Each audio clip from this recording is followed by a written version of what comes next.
Дархуул аймгийн засаг даргын тамгын газрын цэргийн штаб Монгол цэргийн нэгдсэн холбооны Дархуул аймагт салбар холбоотой хамтран ерхий боловсролын сургуулийн төгсөнгийн сурагчдын дунд эрхмийн дэд Монгол эр хүн сэдвт эссе бичлэгийн уралдааныг зохион байгуулжээ. Тус уралдааныг 2020 оны 12 дугаар сарын 28-нд эхлүүлсэн бөгөөд өнөөдөр эхний 3 байранд шалгарсан сурагчдын шагналыг гартуул өглөө. Орчин цагт зэвсэг төчөө үүсэн байгуулагдсны төвөгт 100 жилийн өв тохиолдуулан Дархуул аймгийн засаг даргын тамгын газрын цэргийн штаб Дархуул аймагт Монгол цэргийн нэгдсэн холбооны салбартай хамтран аймгийн хэмжээний ерөнхий боловсролын ахлагчийн сурагчдын дунд эрхмийн дэд Монгол эр хүн сэдвт эссе бичлэгийн уралдаан зохион байгуулагдаж амжилттай өндөрлөө.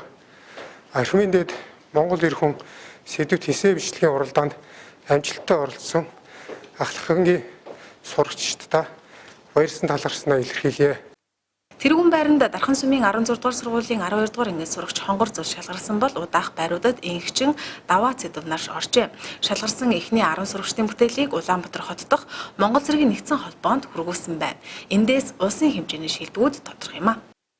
Тэгээд энэхүү эссе зарлагдсанаас хойш 7 хоногийн турш яг эр хүн гэдэг яг ямар хүн байдгийг бэ? Тэгээд хүн болгон мэдээж аавтай мэдээж өвөөтэй. Тэгээд яг энэ зүйлийн талаар илүү гүнзгий ойлгохын тулд одоо энэ эссег бичээд маш олон судалгаа хийсэн. Тэгээд судалгаа хийсний үр дүнд яг энэ эссэндээ юу цацгаж өгсөн бэ гэхээр энэ Монголын түүх цаашлаад энэ дэлхийн түүх нь Монгол эр хүнээс ихтэй юм байна гэсэн одоо энэхүү үр дүнд хүрээд энэхүү эссегээ бичиж одоо бичсэн байгаа.